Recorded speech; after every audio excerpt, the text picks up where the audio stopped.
Iniciando, então, mais uma live, né?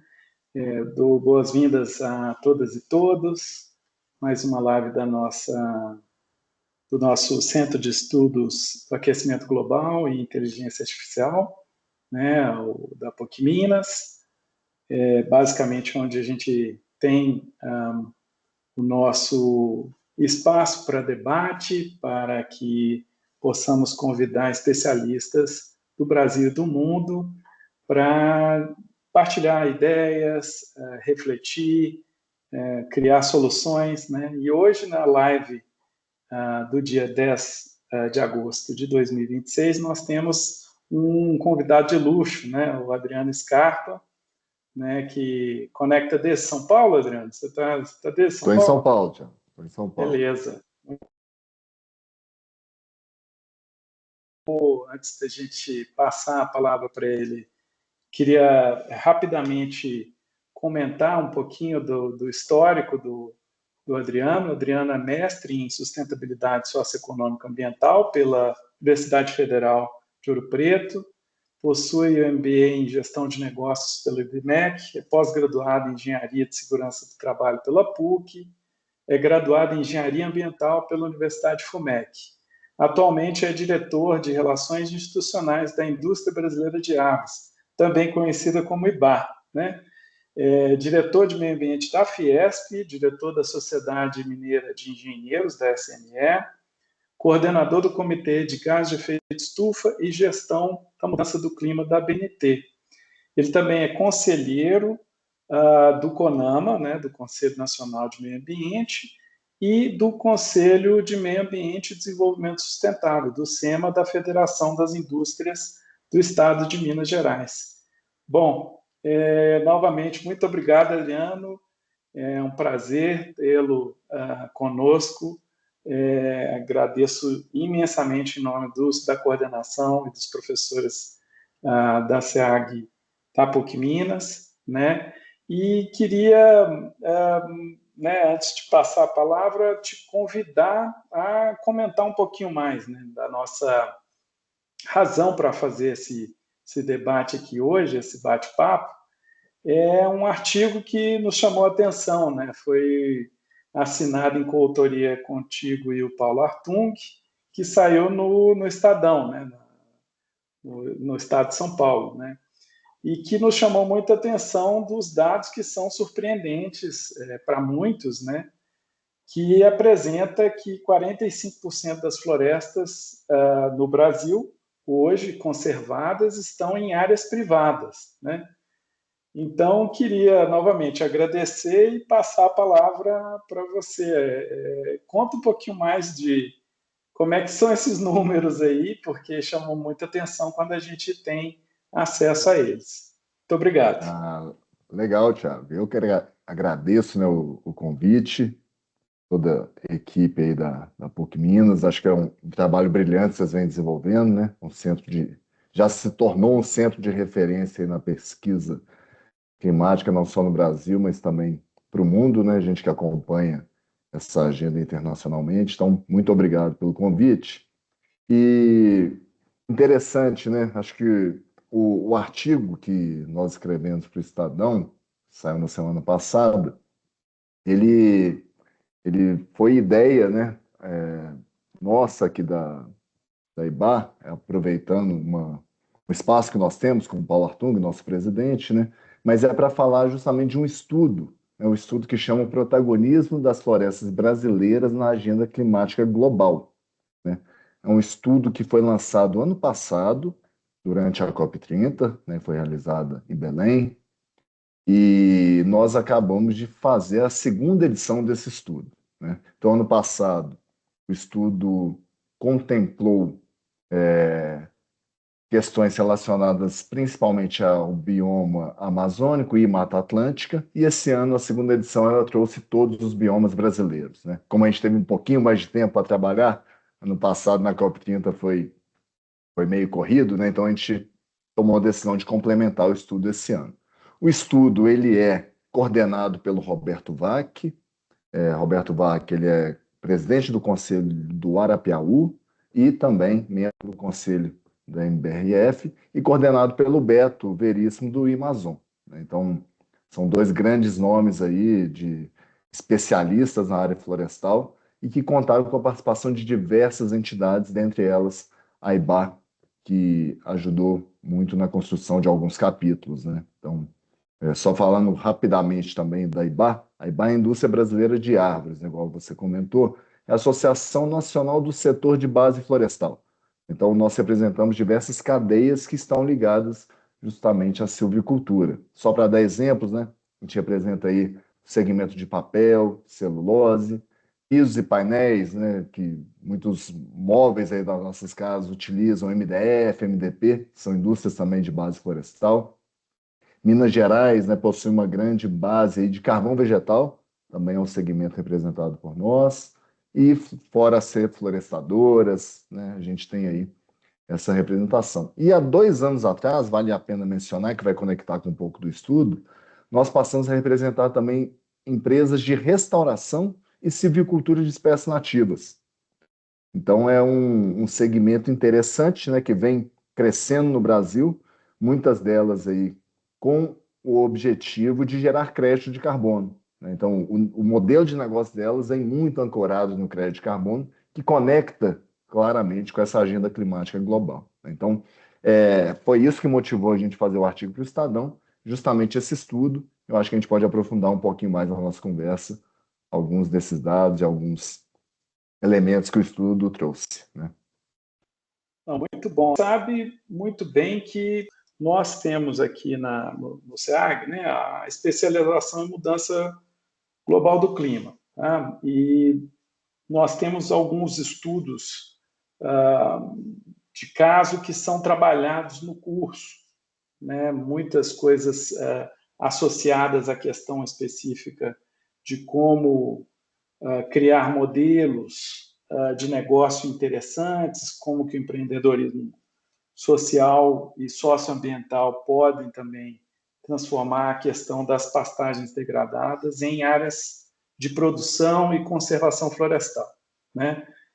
O que chama muita atenção do estudo é o número que a Universidade Federal de Goiás apresenta de que nós temos hoje 100 milhões de hectares mapeados já, com paisagens que poderiam se tornar removedoras do carbono, ou seja, aquelas que vão ampliar a fotossíntese em função do plantio, da restauração, da recuperação florestal. Isso casa com uma questão bastante polêmica, né, quando a gente volta um pouquinho atrás, em 2014, 2015, que era no momento que estava sendo feita a NDC, né, a Contribuição Nacionalmente Determinada do Brasil para o Acordo de Paris, que tinha a meta de restaurar 12 milhões de hectares de áreas com florestas, né? Conta para a gente aí como é que esse tema, que é um conceito muito diferente que nós temos, né, no estudo de contínuo florestal, casa com essas questões. Conta um pouquinho mais para a gente como esses conceitos foram debatidos, trabalhados e como que isso pode gerar né, uma conexão mais substantiva para a solução dessa meta de 12 milhões de hectares previstas na NDC brasileira. Excelente pergunta. O conceito de contínuo, para quem lida na área florestal há um tempo, né, a gente sabe que a gente tende a separar os tipos de florestas, né?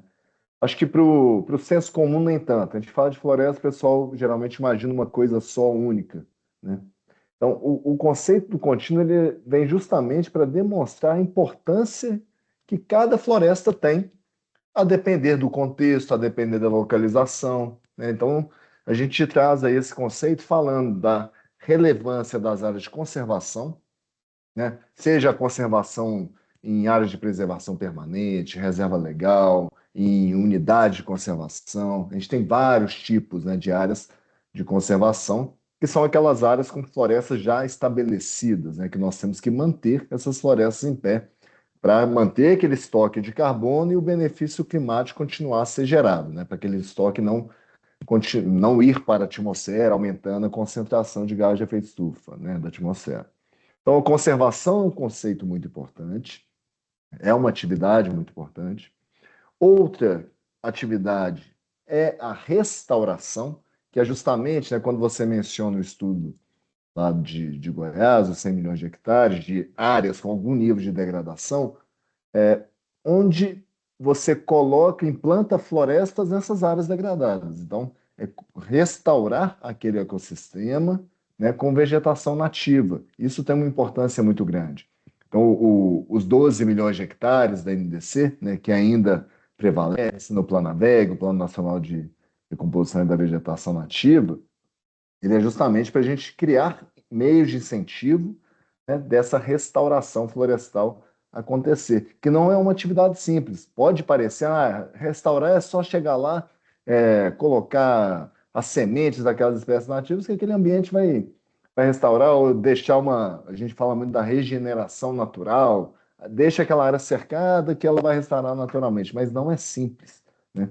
E ainda mais quando a gente fala de uma restauração baseada em plantio, né? Um processo caro que depende muito aí de investimento e de incentivos para acontecer. Então, a restauração é um outro elemento desse contínuo e a própria silvicultura, né, que a gente está acostumado aqui no Brasil, a gente fala muito aí dos plantios de eucalipto e pinos, principalmente, né, para suprir essas indústrias de base florestal, elas também têm um papel muito relevante para a mudança do clima, né, para o combate à mudança do clima. Então, ela também remove carbono. Claro que cada uma, né, com a sua especificidade, cada uma dentro da sua realidade. Então, o estudo ele congrega todos os tipos de florestas, né? Acho que é interessante quem tiver curiosidade. Logo lá no sumário executivo, a gente traz uma tabela mostrando ali o potencial de estoque de carbono nessas áreas. Então, cada tipo de floresta vai ter um potencial um pouco maior ou menor que o outro, mas é muito relevante. Só para a gente ter uma ideia, somando esse contínuo todo das áreas de conservação, restauração e silvicultura, a gente estima um estoque de carbono de aproximadamente 218 bilhões de toneladas de carbono equivalente com essas florestas no Brasil, né? É um número muito relevante. Só para a gente dar uma escala, né, Tiago? O Brasil hoje está emitindo algo em torno de 2 bilhões, um pouquinho mais, um pouquinho menos, né, a depender do ano. Mas somente tem uma emissão anual do país está girando em torno desse número. Então é um número muito expressivo, né, o que nós temos de estimativas de estoque de carbono.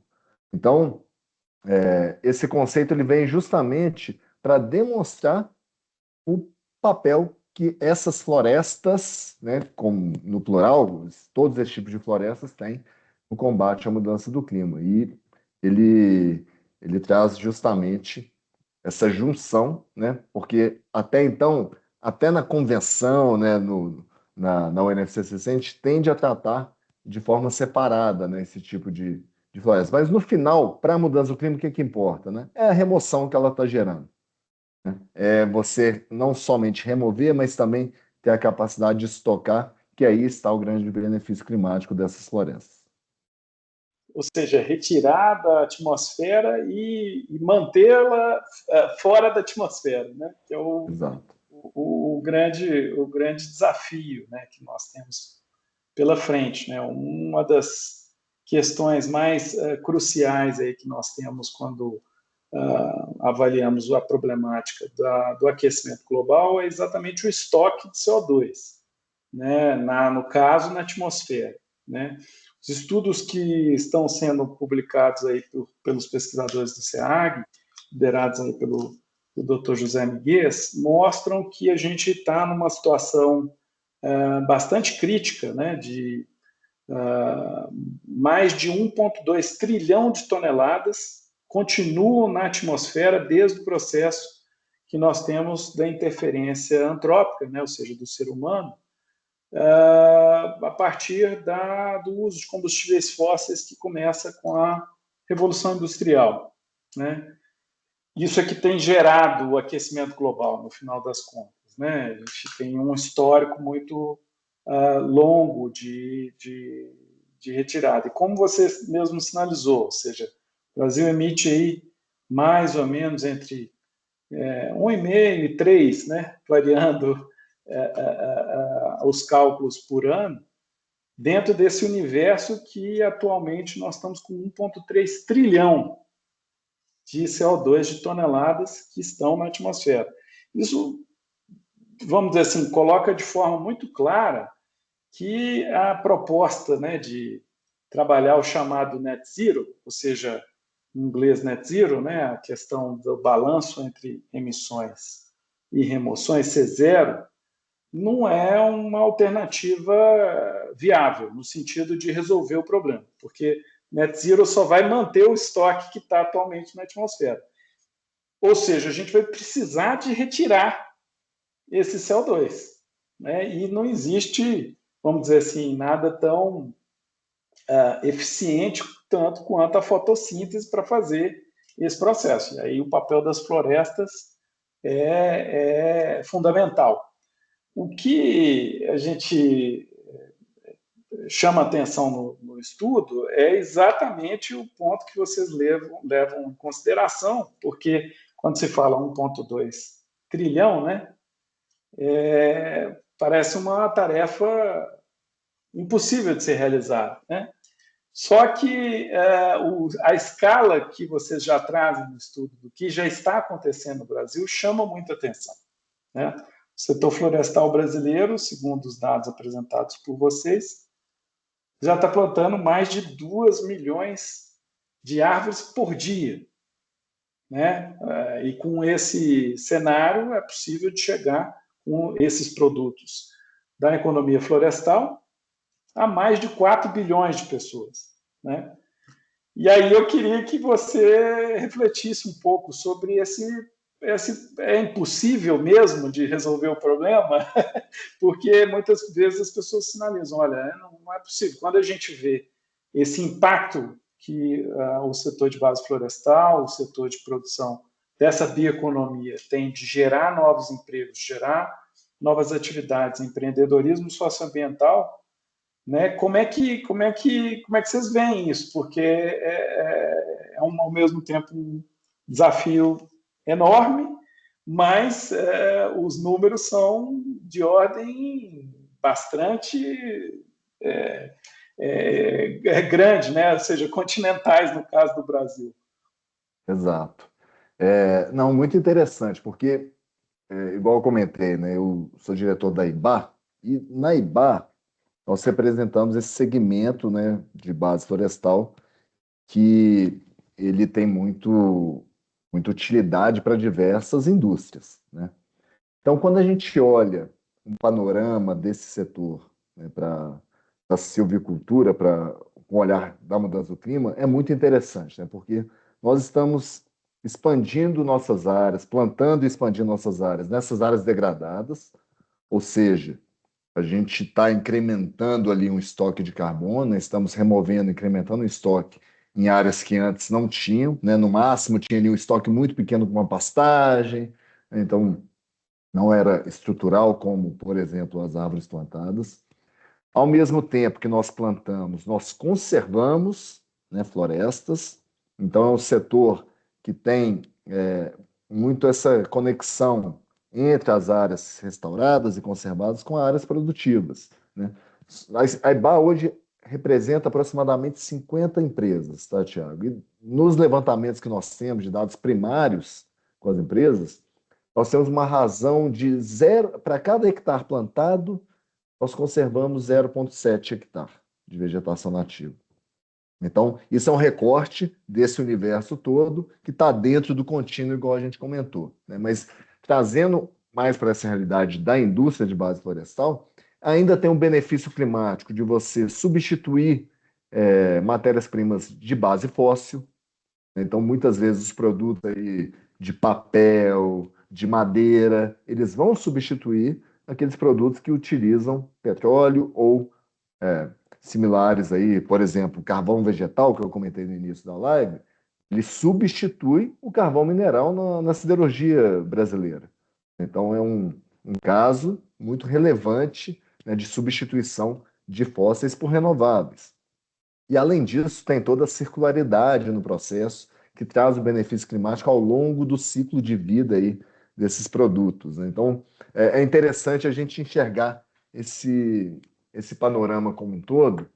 E só para a gente trazer alguns números, né? Eu comentei da área plantada, né? Hoje nós temos 10,5 milhões de hectares de área plantada no Brasil. O Brasil hoje é o maior exportador de celulose do mundo, né? Então é um setor muito pujante, é um setor grande e que traz essa relevância toda de uma bioeconomia, né, que a gente diz. Além disso, no segmento da restauração, também comentei no início da live, é um segmento crescente no Brasil, né? Se nós tivermos as regras bem estabelecidas no mercado de carbono, em diversos outros instrumentos, não só nacionais, mas internacionais, a gente tende a acelerar esse processo de restauração, atraindo capital, né, para o país e atraindo também empresas para entrar nesse negócio, né? Então, dando um exemplo, hoje nós temos aqui na Ibaba, vários de vocês já ouviram falar de ReGreen, de Biomas, Mombac, Carbon to Nature, Simbiose, que são empresas que estão aí no mercado restaurando esses ecossistemas, olhando não só para o crédito de carbono, isso depende muito do modelo de negócio, algumas olham para a silvicultura dessas espécies nativas, que também tem toda essa conexão com a cadeia de base renovável, com essa bioindústria, né? Então é um segmento muito relevante, muito grande. E quando a gente fala de conservação, então os números são estratosféricos, né? Ali a gente tem muitas áreas. O estudo traz, né, que aproximadamente 260 milhões de hectares em áreas públicas de conservação. E você comentou no começo da conversa dos, do tamanho dessas áreas privadas, né? O tanto que é relevante na área privada. Hoje, aproximadamente 215 milhões de hectares estão em áreas privadas. Ou seja, a relevância que o agronegócio brasileiro tem nessa conversa é muito grande, né? Então, quando nós implantamos o Código Florestal ano passado, né, claro que ainda carece de uma implementação mais robusta de diversos elementos, mas sem entrar no detalhe, né, foi um instrumento muito importante que esses números por si só já mostram a relevância, né, de termos aí o setor privado embarcado nessa agenda. É claro que ainda depende de mais incentivos, né, de regulamentações bem desenhadas que congreguem a realidade do modelo de negócio brasileiro.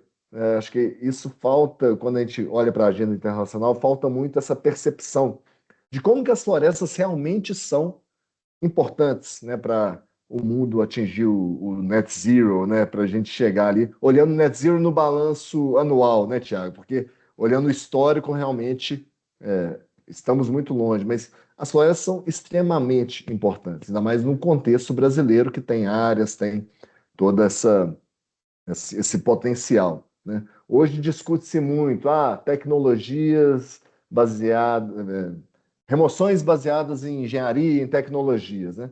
Claro que é parte da solução, mas elas ainda vão precisar de um tempo para amadurecer, né? Até para chegar num ponto viável aí de investimento, né? Hoje é muito caro se fazer remoção por tecnologia. Então a gente fala que as florestas são realmente o meio mais eficiente, mais que tem o custo-benefício melhor por conta aí da fotossíntese que elas já entregam para a gente, né? Então é importante que a gente faça o mundo perceber a importância dessas florestas, né? Discute-se muito, mas a floresta tem o risco de pegar fogo, tem o risco da não permanência, né, usando a linguagem do carbono, mas a gente vê que na prática, realmente isso pode acontecer, mas quando a gente faz o somatório, vai cruzando todo o histórico de cada um desses elementos do contínuo, a gente vê a grande relevância que tem para a mudança do clima, né? Adriano, aí nesse ponto que eu acho que era interessante da gente dar também fazer uma reflexão aí sobre a necessidade de ampliação e ver realmente o setor da bioeconomia como um gerador de emprego e investimento, né?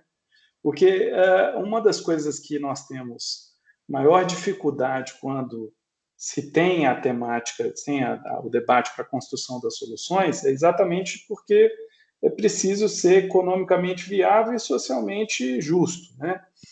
E aí chama um pouco a atenção esse processo, porque quando você traz esses números, né, do que significa, e novamente, né, são já escalas implementadas, né, e que comparativamente ainda estão muito abaixo do que aquilo que tem o potencial, né?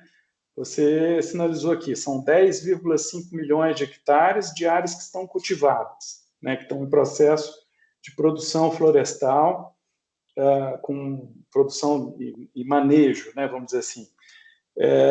E, ao mesmo tempo, os números mostram que a gente tem um potencial de chegar, somente se a gente for restaurar ou utilizar, 10 vezes mais, né? Então, ou seja, o que significa isso em termos específicos de investimento e geração de emprego? Porque é uma coisa que é viável da gente identificar como um cenário típico de ganha-ganha, porque muito se sinaliza-se pela parte negativa, né? De difícil demais a gente colocar isso de pé, o desenvolvimento florestal toma muito tempo, né? Exige muita atenção, tecnologia. Qual a viabilidade dessa solução em termos de geração mesmo de desenvolvimento econômico e combate à pobreza? Muito interessante. É, aí eu vou começar a falar do contínuo agora da silvicultura, né? Porque já é um setor estabelecido, igual a gente comentou, com seus 10,5 milhões de hectares, maior exportador de celulose do mundo. Esse setor, né, que nós representamos aqui na IBA, hoje ele emprega aproximadamente 700 mil pessoas, olhando empregos diretos, né? Olhando a cadeia toda, da silvicultura à indústria, né? Então, é um setor muito relevante. A gente está falando aí de 240 bi de reais em receita bruta no ano de 2024. A gente está atualizando agora fechando 2025. Então, são números muito expressivos e quando a gente traz para restauração, nós estamos justamente nesse momento, né, discutindo como fazer a restauração ganhar a escala necessária no país. Então, a restauração, eu comentei que é um processo caro, né? É um processo ali que demanda, não é simplesmente largar uma área que ela vai restaurar na melhor qualidade. Claro que ela vai restaurar, mas não com o seu maior potencial. Por isso que tem empresas hoje dedicadas a esse processo. E é um processo muito similar, né, ao processo da silvicultura. Você vai desenvolver mudas, você vai desenvolver toda a pesquisa, tem uma pesquisa e desenvolvimento por trás disso que o setor de silvicultura fez nas últimas décadas, o setor de restauração está desenvolvendo agora. A gente tem um caso da Simbiose, que é uma empresa no sul da Bahia. Ele já tem quase 2 décadas de operação. É um caso muito emblemático, né? E é pioneiro, porque hoje eles têm lá toda a parte de pesquisa e desenvolvimento de espécies mais adaptadas àquele clima e quais vão dar o maior rendimento, a maior produtividade no campo. Então, isso tudo demanda investimentos, né? Mas para isso parar de pé, claro que você tem que ter a ponta, né, da demanda, não só da oferta. Então, nesse caso da restauração, a gente está falando de oferta por crédito de carbono, para vários casos, né? Igual eu comentei, cada empresa tem seus modelos, e também oferta para esse tipo de madeira, que é muito procurada aí, principalmente nos países desenvolvidos, né? Então, a gente tendo essa amarração, né, da oferta. E eu falo hoje, principalmente em relação a crédito de carbono, que está muito em voga a discussão, seja no mercado brasileiro, está em regulamentação, seja através do ingresso do Brasil, né, no artigo 6.2, que é vamos dizer assim, o mercado global desses créditos que tem já surgido em diversos países com seus acordos bilaterais, né, que é uma novidade com o Acordo de Paris, né, frente ao Protocolo de Quioto. A gente vê que esses instrumentos eles podem ser grandes indutores dessas atividades. Então, como que a gente atrai, por exemplo, olhando o exemplo do artigo 6.2 dos ITMOS, né? Como que a gente atrai capital estrangeiro, um capital externo, para financiar essas atividades de mitigação no país? Aí você começa a ter um ciclo virtuoso, né? Você atraindo recurso através da exportação desses créditos, que vai ser útil para abater a meta climática de outro país, e aí você começa a injetar recursos para essas atividades que são muito custosas, né? Hoje a gente está falando de estudos aqui que para você restaurar 1 hectare hoje é de 30 a 50, 60 mil reais, né? É um processo muito custoso, porque isso, claro, vai depender se vai ter compra de terra ou não, do modelo de negócio, mas é, ele precisa desses incentivos aí para parar de pé. E da conservação nem se fala, né? Todos os instrumentos aí que nós é, já vivenciamos, temos grande experiência com o Fundo Amazônia, né? Agora a gente tem acompanhado de perto e torcido para o TFFF, né? Ele realmente conseguiu os recursos que são almejados ali para começar a rodar. Então são vários instrumentos também, desde pagamento por resultado, né? Que nós temos aí o exemplo do Fundo Amazônia, igual eu comentei, até também projetos de conservação, tem muita coisa aí para a gente escalar cada vez mais. E além também de remuneração só de carbono, né? Hoje a gente está aí falando de uma regulamentação no Brasil da lei de PSA, Pagamento de Serviços Ambientais, que pode ser uma grande via também de recursos para a gente conseguir conservar, restaurar ainda mais esses ecossistemas, né? Então, temos que olhar para vários elementos, a gente ter um portfólio de soluções, né? A gente sempre fala, né, Tiago, que na mudança do clima não tem a bala de prata. Nós temos que ter várias soluções que vão auxiliar aí nesse combate, porque o desafio ele é enorme, né? Então, não adianta você apostar todas as fichas em uma única solução, né? Adriano, só para ajudar a nossa audiência, porque você trouxe algumas expressões que podem ser muito novas para quem não está já exposto ao tema, né? Você Sim, falou aí de duas siglas aí que eu acho que vale a pena você explicar um pouquinho mais para a audiência. Você falou ITMOS, né? E falou do TFFF. São duas siglas aí que difícil para quem não está, vamos dizer assim, já versado no tema, sim, entender. sim. Explica para a audiência o que são essas duas coisas, né? O Ah, ITMO legal. e o TFFF. Eu comentei desse mercado de carbono global, né, Thiago, que está ancorado aí no artigo 6.2 do Acordo de Paris. Ele prevê a possibilidade, né, de negociação vamos trazendo de uma forma didática, né, de créditos de carbono entre países, e eles chamam isso de ITMOS, né, que são os resultados de mitigação transferidos internacionalmente, né, uma sigla em inglês para esses resultados, onde um país que emite ali abaixo da sua meta no Acordo de Paris, né, vai poder eventualmente negociar com um país que está precisando compensar essa emissão, né, que não atingiu eventualmente não atingiu a sua meta, ou também para outros fins, né, de mitigação. Mas basicamente é um tipo de crédito de carbono aí que vai ser transacionado, que já está sendo transacionado entre países, que é dado ali pelo Acordo de Paris, né?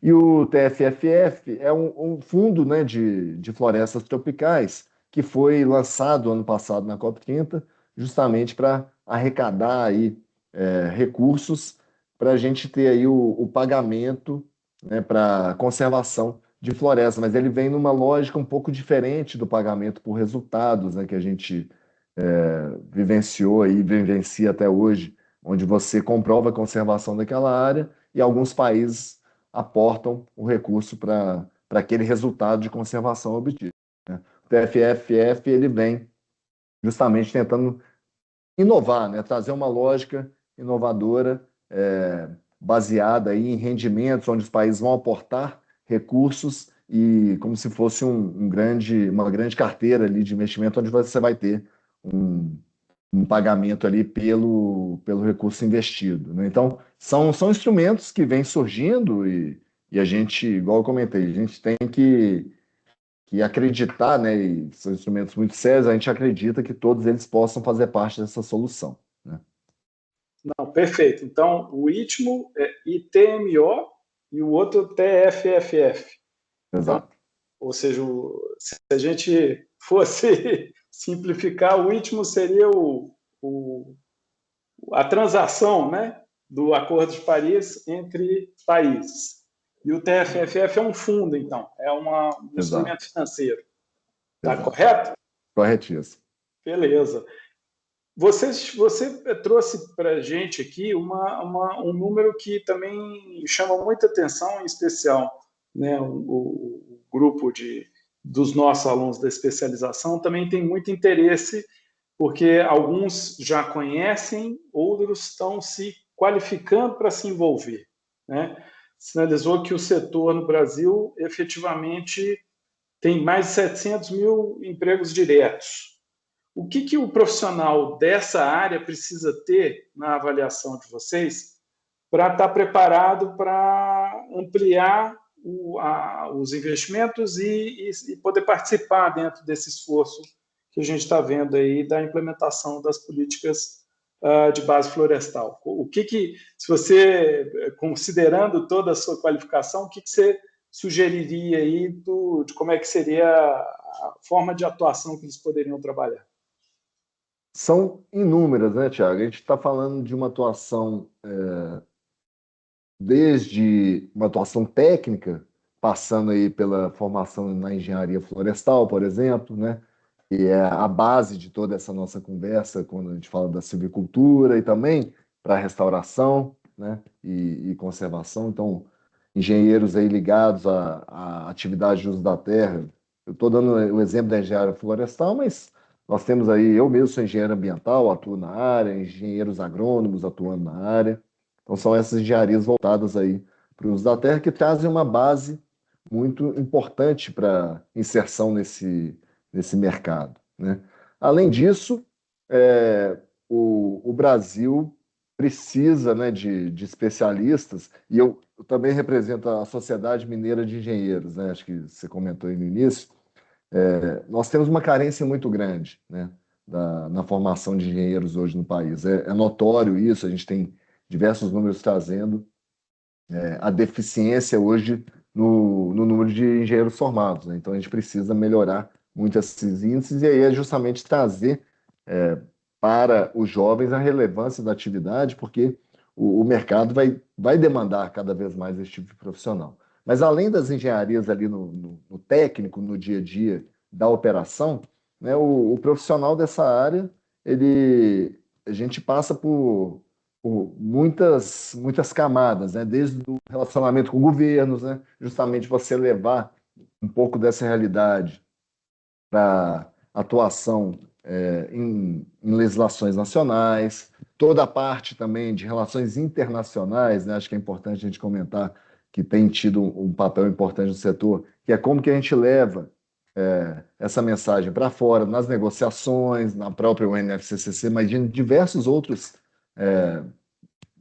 órgãos aí que têm tratado sobre o tema, né? Então, são inúmeras as possibilidades, e quem tiver interesse em conhecer o setor, né, fique à vontade aí para nos procurar. Vai ser um prazer aí apresentar um pouquinho mais de como que a gente tem atuado e como que nós nos tornamos aí protagonistas nessa agenda no mundo, né? A gente fala muito que esse é um setor que deu certo no país, né? Então, o grande exemplo do Brasil para o mundo, eu costumo falar que o agro é o grande exemplo, né? A gente tem aí diversas técnicas desenvolvidas aqui no país para agricultura tropical que ninguém conseguiu, ninguém despontou igual ao Brasil. Então, nós somos a grande referência, e a silvicultura também caminha nessa direção, né? Então, quando eu falo que nós somos o maior exportador de celulose do mundo, o segundo maior produtor, é porque nós temos aqui condições favoráveis, né? Tanto de disponibilidade de solo, clima favorável em diversas regiões. São vários fatores aí que trazem o Brasil não só pioneirismo, mas também nessa liderança, né? Então, é um setor bem interessante. Quem quiser conhecer um pouco mais aí para ingressar nesse mercado. Acho que estamos aí 100% à disposição.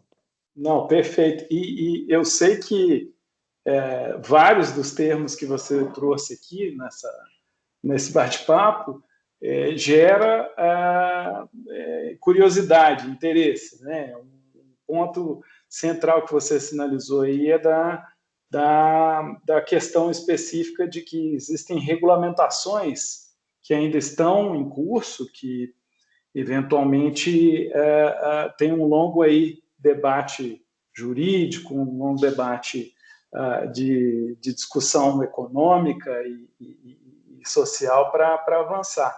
Isso para a gente é ouro, viu, Adriano? Eu queria agradecer bastante a disponibilidade de você trazer isso para a gente. Eu sei que nós já estamos numa avançada hora, né, do quanto eu posso aqui, entre aspas, te tomar esse tempinho para trazer, para discutir isso com a nossa audiência.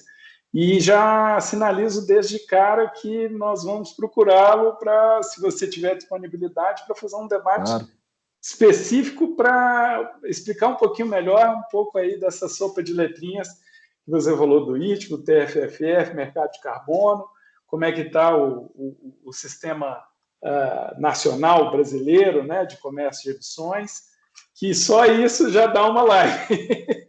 Exatamente. Então, eu sei que a gente não consegue exaurir, né, num curto espaço de tempo aqui, mas queria muito agradecer.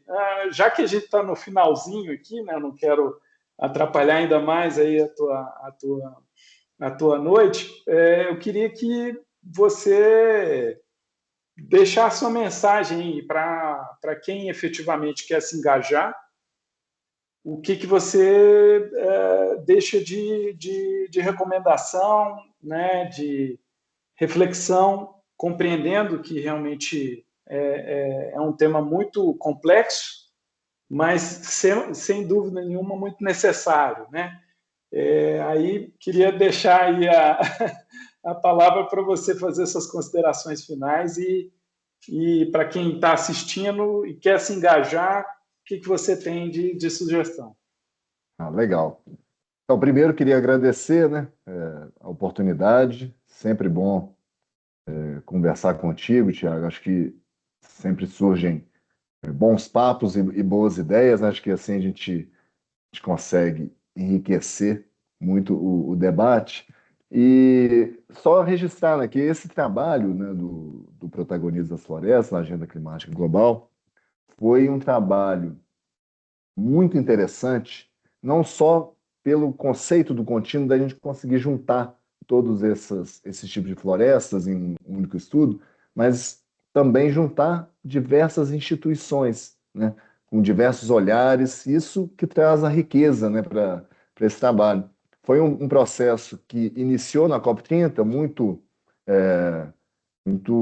também por conta de um pedido da própria presidência brasileira, né, de termos esses roadmaps, de termos esses estudos para ajudar no debate das negociações, e que hoje ele está servindo de inspiração aí, por exemplo, para o roadmap, né, do desmatamento que você mencionou. Então, a gente tem contribuído com os dados que foram produzidos nesse estudo, para a gente ajudar. Claro que ele é um olhar brasileiro, mas o Brasil é o líder nessa agenda, né? Então, a gente pode ajudar o mundo a enxergar, a fazer esse mapa do caminho para combater o desmatamento. O Brasil tem tido bons resultados nos últimos anos que podem servir de exemplo, né? Não só para combate ao desmatamento, mas também para o aumento dessas espécies. Então, acho que a mensagem que fica é agradecer todos os parceiros que viabilizaram esse estudo. Foi um trabalho aí, muito suado, né, com muita dedicação, mas que trouxe resultados